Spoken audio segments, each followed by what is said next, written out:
तो आखिरकार क्यों दुर्योधन ने पांडव योद्धाओं की प्रशंसा की? इस प्रश्न का जवाब हमें भगवत गीता के प्रथम अध्याय के श्लोक 4, 5 और 6 में मिलता है। श्लोक इस प्रकार है: अत्र शूरा महेश्वासा भीमार्जुन सम युधि युधानो विराटश्च द्रुपदश्च महारथः धृष्टकेतुश्चैकितानः काशीराजश्च वीर्यवान् पुरुजित् कुन्तिभोजश्च शैब्यश्च नरपुङ्गवः युधमन्युश्च विक्रान्त उत्तमोजाश्च वीर्यवान् सौभद्रो द्रौपदेयश्च सर्व एव महारथः। अब इस तीनों श्लोकों में कुछ शब्दों का अर्थ तो हम समझेंगे, लेकिन कुछ शब्द जो हैं वो पात्रों के नाम हैं जो दुर्योधन द्रोणाचार्य से कहते हैं कि पांडव सेना में ये हमारे महावीर हैं। तो शब्दों का अर्थ समझते हैं।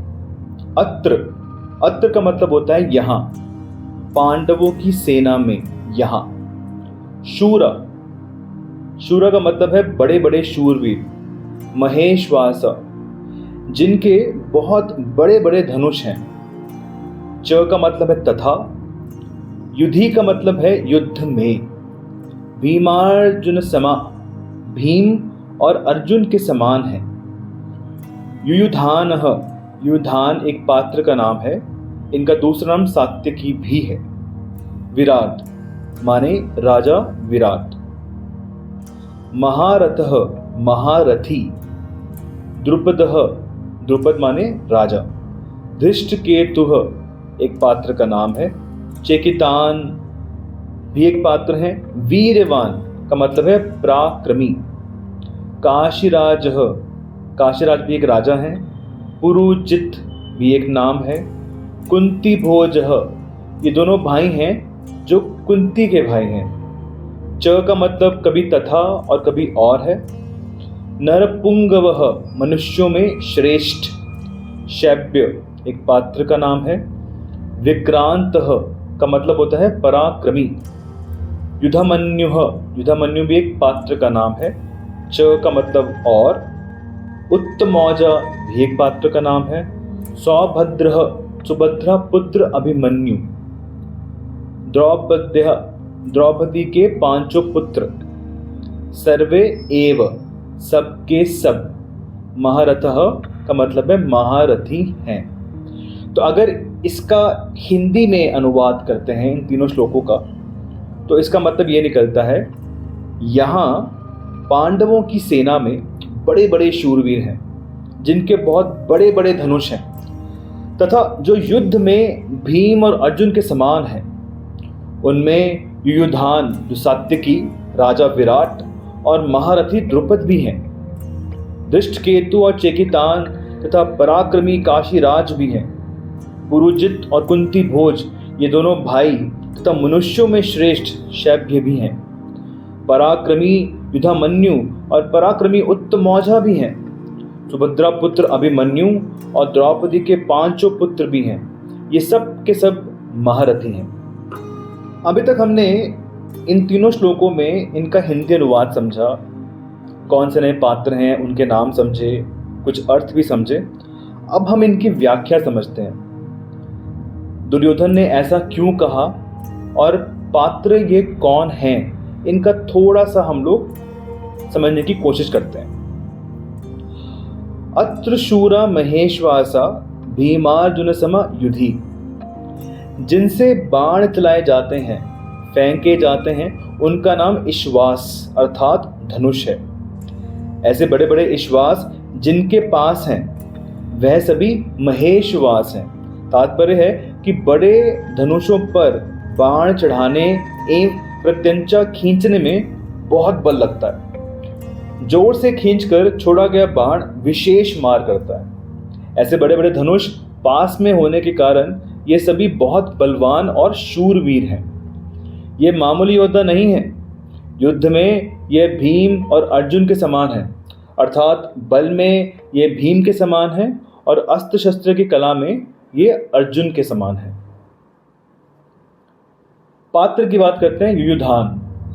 युयुधान, जिनका नाम सात्यकी भी है, इन्होंने अर्जुन से अस्त्र शस्त्र की विद्या सीखी थी। इसीलिए भगवान श्री कृष्ण के द्वारा दुर्योधन को नारायणी सेना देने पर भी वे कृतज्ञ होकर अर्जुन के पक्ष में ही रहे, दुर्योधन के पक्ष में नहीं गए। द्रोणाचार्य के मन में अर्जुन के प्रति द्वेष भाव पैदा करने के लिए दुर्योधन महारथियों में सबसे पहले अर्जुन के शिष्य युयुधान का नाम लेता है।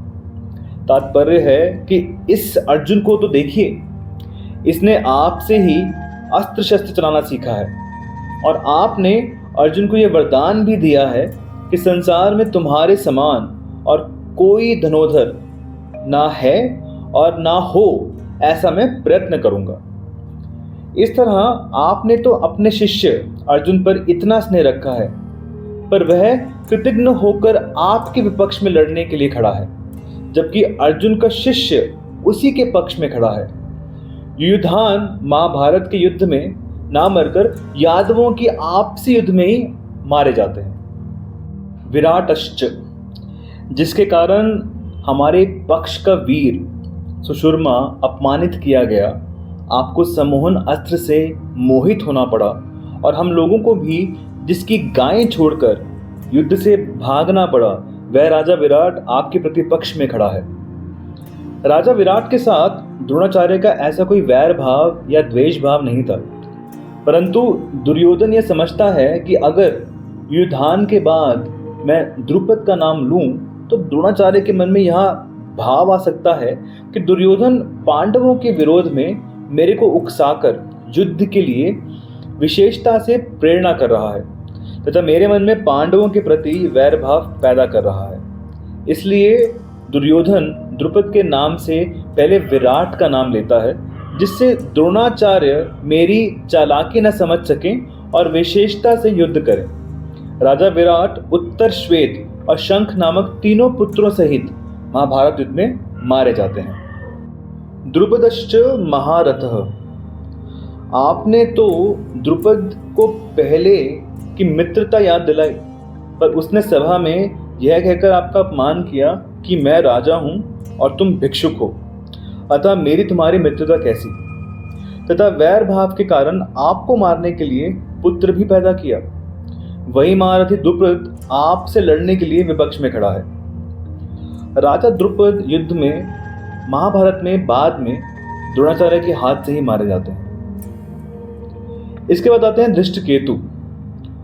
यह धृष्टकेतु कितना मूर्ख है, ये दुर्योधन कहते हैं कि जिसके पिता शिशुपाल को कृष्ण ने भरी सभा में चक्र से मार डाला, उसी कृष्ण के पक्ष में यह लड़ने के लिए खड़े हैं। धृष्टकेतु भी बाद में महाभारत में द्रोणाचार्य के हाथ से मारे जाते हैं। फिर आते हैं चेकितान।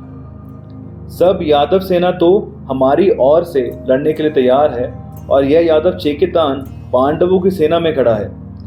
चेकितान को खुद दुर्योधन बाद में अपने हाथ से मारते हैं। काशीराज वीरवान, ये काशीराज बड़ा ही शूरवीर और महारथी है, यह भी पांडवों सेना में खड़ा है। इसलिए आप सावधानी से युद्ध करना, क्योंकि यह बड़ा पराक्रमी है।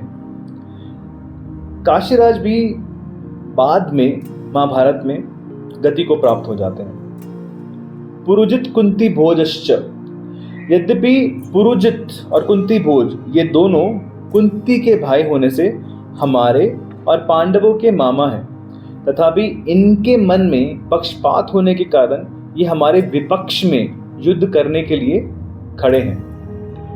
पुरुजित और कुंती घोष दोनों ही युद्ध में द्रोणाचार्य के हाथ से गति को प्राप्त होते हैं। शैब्यश्च नरपुंगवः, यह शैब्य युधिष्ठिर का श्मश्रुर है।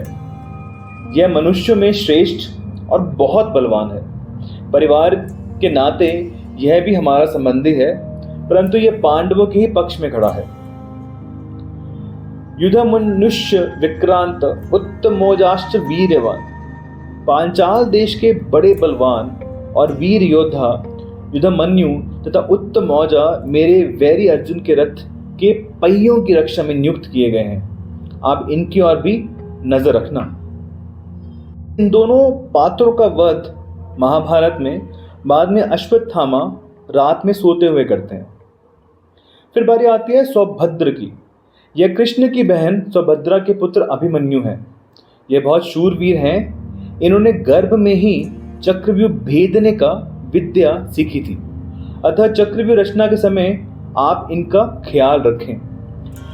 महाभारत युद्ध में दुशासन पुत्र के द्वारा अन्यायपूर्वक सिर पर गदा का प्रहार करने से अभिमन्यु मारे जाते हैं। फिर आते हैं द्रौपदयाश्च, युधिष्ठिर, भीम, अर्जुन, नकुल और सहदेव। इन पांचों के द्वारा द्रौपदी के गर्भ से क्रमशः प्रतिविंध्य, सुतसोम, श्रुतकर्मा, शतानीक और श्रुतसेन पैदा हुए हैं। इन पांचों को आप देख लीजिए। द्रौपदी ने भरी सभा में मेरी हंसी उड़ाकर मेरे हृदय को जलाया है। उसी के इन पांचों पुत्रों को युद्ध में मारकर आप उसका बदला चुकाएं। इन सभी को भी अश्वत्थामा ने रात में सोते हुए मार डाला था। सर्व एव महारथा, ये सब के सब महारथी हैं जो शास्त्र और शस्त्र विद्या दोनों में प्रवीण हैं और युद्ध में अकेले ही एक साथ 11,000 धनुर्धारी योद्धाओं का संचालन कर सकते हैं। उस वीर पुरुषों को महारथी कहते हैं। ऐसे बहुत से महारथी पांडव सेना में खड़े हैं। इन 3 श्लोकों में पांडव सैन्य के प्रमुख एवं प्रसिद्ध योद्धाओं की नामावली है। पांडवों की सेना का निरीक्षण करते समय दुर्योधन उनमें अनेक महारथियों को पहचानता है। प्राचीन हिंदू सेनाओं में 11,000 धनुर्धारी सैनिकों के समूह के नायक को महारथी कहा जाता है। अर्जुन और भीम अपने समय के धनुर्विद्या और शक्ति के लिए प्रसिद्ध योद्धा थे।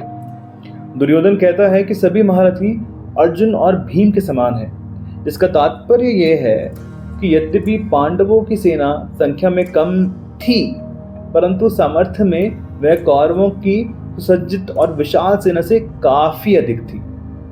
अब सवाल ये उठता है कि दुर्योधन ने द्रोणाचार्य को ये सारे नाम क्यों गिनाए? इन 3 श्लोकों में पांडवों के योद्धाओं की प्रशंसा क्यों करी? अब कहने को यहाँ पे वो पांडवों के योद्धाओं की प्रशंसा कर रहा है, लेकिन कहीं ना कहीं इसके पीछे बहुत बड़ी गूढ़ कूटनीति है, क्योंकि वो असलियत में द्रोणाचार्य के मन में द्वेष पैदा करने की कोशिश कर रहा है पांडवों के अगेंस्ट। ये बताने की कोशिश कर रहा है कि जिसको आपने इतना सिखाया आज वही आपके अगेंस्ट करे। तो एक तो इसमें रीजन ये बनता है। दूसरा रीजन ये भी हो सकता है कि क्योंकि तीसरे श्लोक में हमने देखा था कि वो पांडवों की सेना के व्यूह को देखकर घबरा गया था।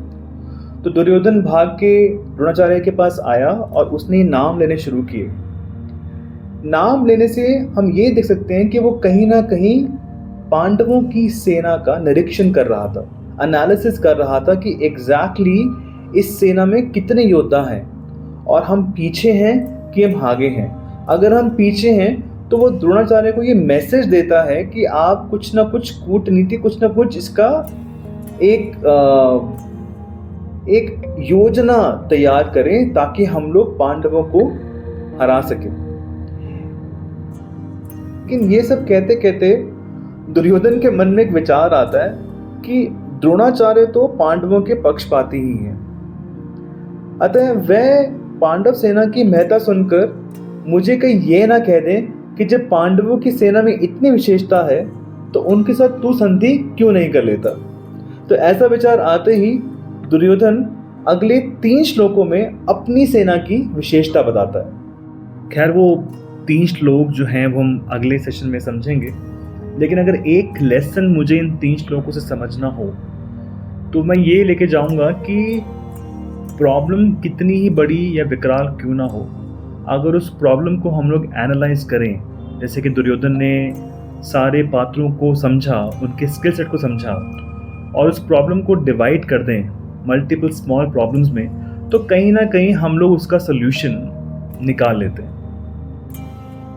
बाकी अगर आप लोगों को लगता है कि कोई और लेसन आपको समझ में आया है तो प्लीज़ मुझे कमेंट में लिखें, मुझे बहुत खुशी होगी वो पढ़ के और समझ के।